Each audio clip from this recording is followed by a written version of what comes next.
Hey everybody, welcome back to another episode of Film Haven Reviews. I'm your host Sawyer as always, and today we are continuing our deep sea theme with the 1999 film Virus, the ill-fated virus, with Jamie Lee Curtis and Billy Baldwin. Also Donald Sutherland's in this, Marshall Bell, Cliff Curtis.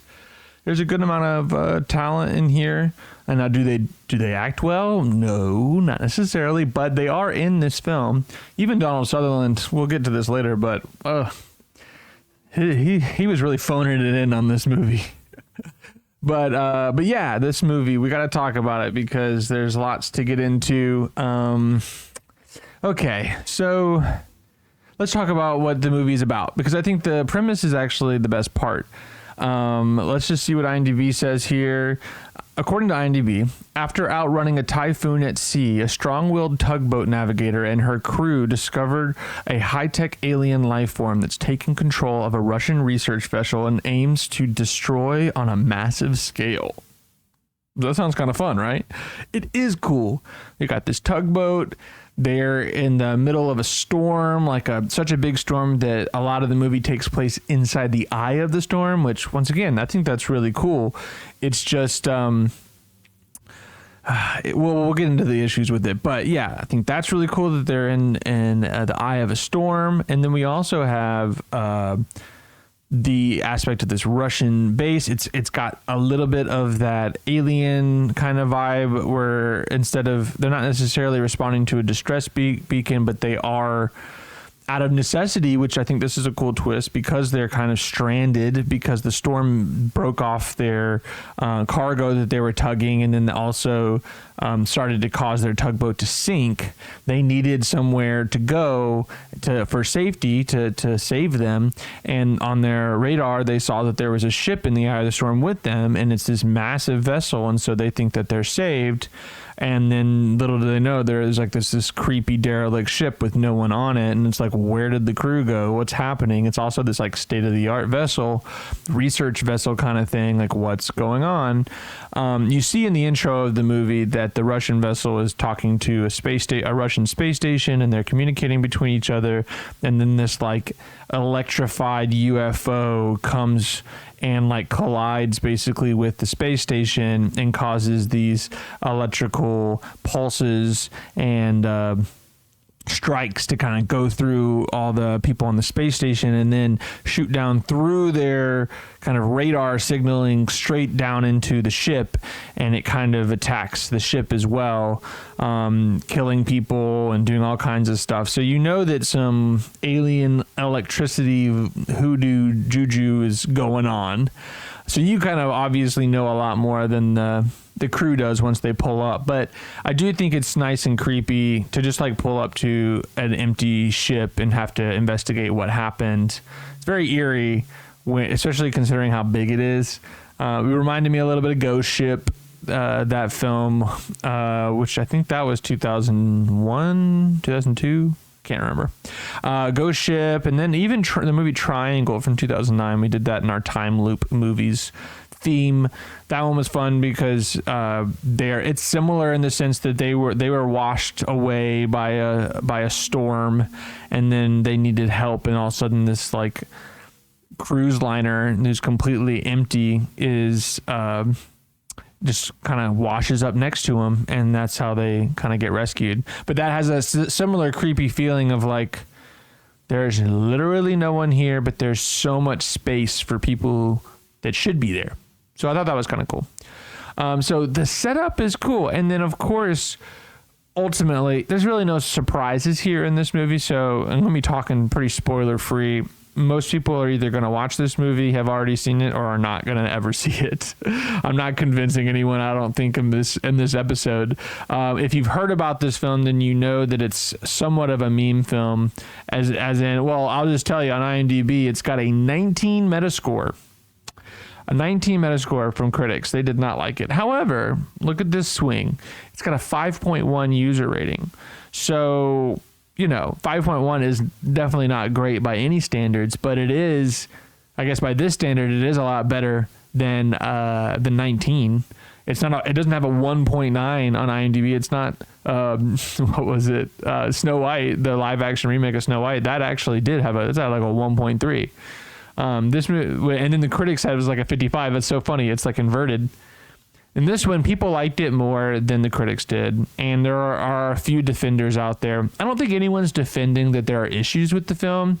I think people just come to bat for the good things about the movie a lot more. And I think I'm going to do a little bit of that in this review. But I will also totally validate some of the flaws, because there are a few. I think I'm going to ultimately give it a 6 out of 10, which is higher even than the user review on average, because it was entertaining to watch.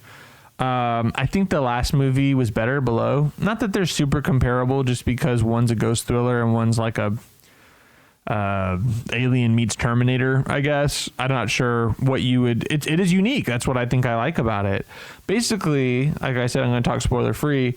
This electricity is like a sentience. It's like a life form that it's like a electricity if it had sentience, which is pretty cool. I love that idea.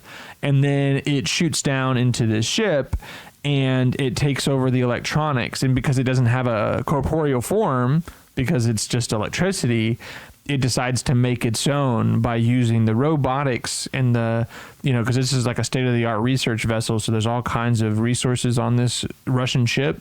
So, but it also, while kind of creating like a cable, like filled with cables and wires and metal, kind of like a metal mancer kind of thing, where they're turning the metal pieces and robotics into humanoid-ish things or creatures. There's like spiders and different types of things. It's also melding with biology. So you've also got it taking humans and creating these kind of cyborg body horror amalgamations of I think biotech kind of stuff, which that part is, it's creepy in concept, and it's also pretty metal. It's pretty awesome, like as far as horror movie stuff goes.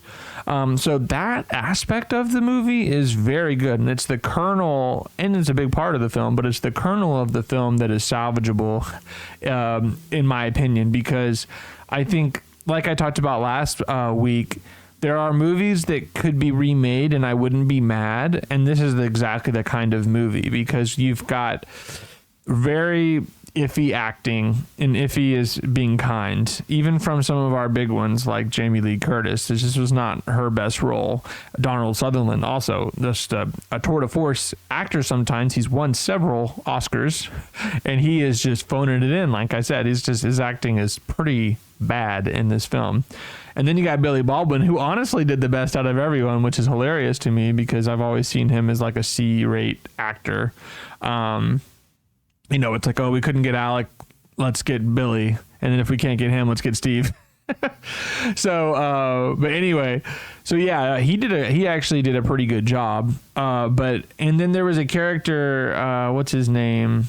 Is it Steve? No. Richie, the character Richie, played by Sherman Augustus. He was kind of like the guy who ended up, he kind of went feral almost. He went off on his own. He liked all the military stuff, and he ended up like kind of figuring things out, working his way through the ship, because it's like a survival situation as well, which I do always like that kind of setup. But because they're kind of been stuck on this boat and everyone's trying to figure out what to do, he kind of goes off on his own and becomes like a survivor. So he goes lone wolf, and I thought that was kind of fun. It is a little wacky. It wasn't super earned. I'm not going to act like there was a development there. He really just started doing it. But that kind of comes to one of the things that makes the movie interesting, is that it's so out there, it's so wacky and messy and nonsensical, that there are parts that if it was to, like, it kind of covers up some of the boring parts. Like Billy Baldwin and Jamie Lee Curtis's characters, Steve and Kit, like they both like were pretty run of the mill. Like they were on the verge of being too boring constantly throughout the movie, but because of some of the wacky stuff that's happening, Donald Sutherland's just terrible acting, and Richie kind of going off on his own, and you got a couple other just weird and wacky things happening, that kind of stuff, which it normally would take a movie and make it worse, kind of made it better, made it more watchable. And that's, at the end of the day, why making a movie watchable is the most important thing in some ways. Although I do think you can take, like, going back to my point, I think you can take this kernel, this film, this idea, and turn it into something that's actually really, really good, like on all levels, not just wacky. It didn't have to be a so bad it's good kind of film. It could have been, like, there's potential here to make a really great film. If Fede Alvarez got a hold of this, I feel like it would be really good. Dan Trachtenberg, I feel like some of these guys that have made some of the more kitschy B-level, Alien is not a B-level franchise, but Predator, for example. After Predator 1, the franchise gets a little out of control. But there are still people that come to bat for those, like AVP and AVP Requiem and all that kind of stuff. That level of higher budget B movie action schlock, like, I think Dan Trachtenberg and Fede Alvarez can take those things and make them into something like genuinely good, like cinematically important films. So I think the concept of that, like, electrical alien entity, especially nowadays, right, where technology and biotech and biohacking and stuff like that is becoming more and more prevalent, transhumanism, that kind of stuff. That's more prevalent now than ever before. It's more relevant, I should say. So I feel like this is a movie that could be done better and remade, and I would love to see that. But at the time, it was seen as a very terrible film, and 19 Metascore is not good. Jamie Lee Curtis herself says that the movie was trash. I have a quote here. She said something like, there was like this situation where she was going to one of Rob Reiner, director Rob Reiner, when they were having some party for his 40th birthday, and so one of the things he wanted to do was like, hey, everyone bring your like worst roles or your worst tapes of you, and we'll all watch it at like a watch party for my birthday. And she brought Virus because she said it was the worst film she's ever made. It's absolute garbage. She said, and pardon my language here, I'm going to have to, well, yeah, she said, Virus is so bad that it's shocking. That would be the all-time piece of shit. It's just dreadful. That's the only good reason to be in bad movies. Then when your friends have bad movies, you can say, I've got the best one. I'm bringing Virus. So she hated this film. And I think it is kind of funny and a little bit ironic that Jamie Lee Curtis is this big stream. She doesn't even like horror movies. Like, she doesn't really like watching them. And yet she's like probably the most famous scream queen of all time. I mean, you've got Halloween original. It's huge. And of course she's redone that role several times throughout the years with H2O and then Revelations, and then with the new trilogy she's a main character of those. She was also in the original Fog, the Carpenter Fog, and she was also in Prom Night, the original Prom Night. I mean, she's been in a lot of horror movies, some iconic ones, and this one included, and yet she doesn't even like horror films, which is hilarious to me. So it's no surprise that she doesn't like this movie. It is not well made in some ways, but however, let's talk about some of the good things. So you can't talk about this movie without talking about the practical effects.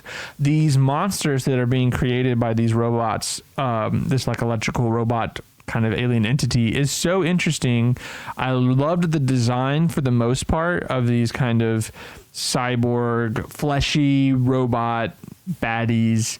Some of them are more humanoid, and those are some of my favorite. I also do like the kind of wired spiders and stuff like that are attacking them. And I think the big bad, when they eventually get to like that kind of the hive mind baddie of this whole ship, the major entity, I feel like that design could have been a little bit better. And as it becomes more actiony, the CGI starts to come in more, and the CGI is not great. I mean, it's 1999. Let's give them a break, but it could have been better. And I think that, I mean, honestly, it could have been worse. Like, as bad as it kind of was, it was was okay. Like last week we talked about the Below from 2002, 3 years later on a $40 million budget, and it was the CGI was better in this film than in that one. So it could have been worse, but it also could have been better. It wasn't great, and the fact that they started relying on that more wasn't awesome either. One of my issues with it too is with the design and stuff is that it was very clunky. So like, which is kind of cool a little bit, where the humanoid robots that are fighting against are like kind of moving very like Terminator without the skin on kind of vibe. But it was so clunky that a lot of the action just turned into them seeing one of those things and just started shooting at it indiscriminately, and nothing was happening. It's just like banging off of metal, like bullets banging off of metal, and they're just like slowly coming towards them. It just didn't have a lot of there wasn't a lot of movement. The visceral nature of the action was just not there. I wish that it was a little bit more active, I guess, which you would definitely see in a newer film, for sure, because they can do that even with the practical effects. We saw with Fede Alvarez, his newest Alien Romulus.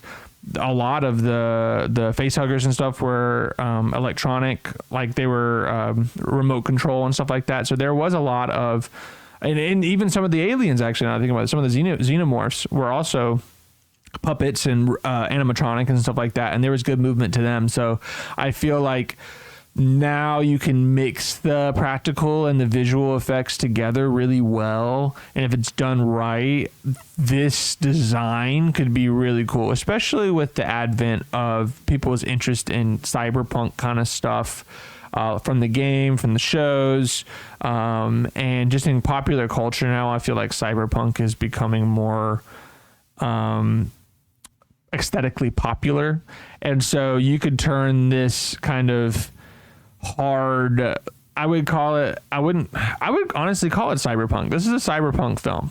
It's a cyberpunk body horror alien invasion film, that's awesome. It's on paper, that is so cool, but in actuality the acting was not good, the direction was not great, the movie, even for, I think it was like an hour, how long is it? An hour and 39 minutes, and it still felt long. But I did think there was lots of aspects that were good. I liked that a lot of it happened in the eye of the storm. That is such a cool setting, and it gave a time limit to everything. At one point, she says we have an hour and a half before the eye comes before we're on the other side of the eye, and about an hour later, it happens in the movie, which is not quite real time, but it did give you a sense of time, and I liked that. There was a lot of action. Whether some of it was bad it is true. Some of the action was bad, but there was tons of action. The movie it can be boring at moments, but like I said, they do a good job at kind of giving you just enough wacky stuff going on for you to stay interested. So I'd say it's definitely not a 19 Metascore. That is ridiculous. Is it closer to a 5.1? Sure. I'd say there are about as many redeemable qualities as there are things that are terrible about it. So ultimately, I'm giving it a 6, with kind of saying like it's a 5 out of 10, with the caveat of some really good practical effects and scenes and some unique ideas being thrown out here. One thing though that's interesting is that I saw that this movie was actually very similar to a 1988 film with Bruce Campbell, from Evil Dead fame, called Moontrap, which is about NASA astronauts on the moon that found an ancient humanoid race that left behind deadly robots. So there's a little biotech in that film. There's some of the imagery of like a dark hallway backlit by like with shadows coming forward from the like heavy clunky robot coming towards you. There's a little bit of some of the same imagery, and then also there is some scenes of kind of a mix of biological like fleshy like entities with mechanical entities kind of fusing together. So that is just interesting. That was like 9 years before. But this movie is definitely different. It just has some of the same elements. Instead of in space, it's in the ocean, and it's more of an active entity instead of an ancient alien race that had left behind robots. This is like an ancient alien race that is like invading, the Earth. So yeah, a lot of potential here. I really thought it was a fun movie to watch. Definitely recommend it for those who like body horror. I think it should be on a list of like must watches for body horror films, because it is very body horror-esque. There's a great scene where the captain, Donald Sutherland, kind of comes out and he's like kind of submitted to the alien. And so now he's a half robot, half captain Donald Sutherland, which is very interesting to think about, and it is very interesting to watch. So, 6 out of 10, not too bad. It's kind of it's so bad it's good movie. I think it's interesting because some of the bad elements is not necessarily what makes it good, other than Richie and some of those like wackier storylines. I think it just has some genuinely good things about it, and it just has some genuinely bad things about it too. So I can see why people consider it like a bad movie, but I can also see why people are kind of coming to bat for it. I think it makes sense. I think it's pretty accurately hyped in general. Besides the critics' score of 19, I think that's rude. But Jamie Lee Curtis hated it, so I don't know. Some people, this is not your bag. Allie didn't really care about this movie too much. She tried. And I appreciate her for trying, but it didn't take long for her to be like, I'm checking out. But anyway, next week, I think I might change it up. I'm in between two different movies. I was going to do Sphere, but I think I could roll that into a different movie. I feel like it's kind of going off a little bit, this deep sea theme. We'll see. I have to read the description again, but I have another movie called Deep Rising that definitely feels a lot more like Virus. Where it's like a monster movie on like an abandoned cruise liner. So kind of feels the same, and the poster is pretty similar. As we know, half of the reason why I'm picking these movies is the poster. Anyway, I hope you guys have a great week this week, and I will see you next Friday.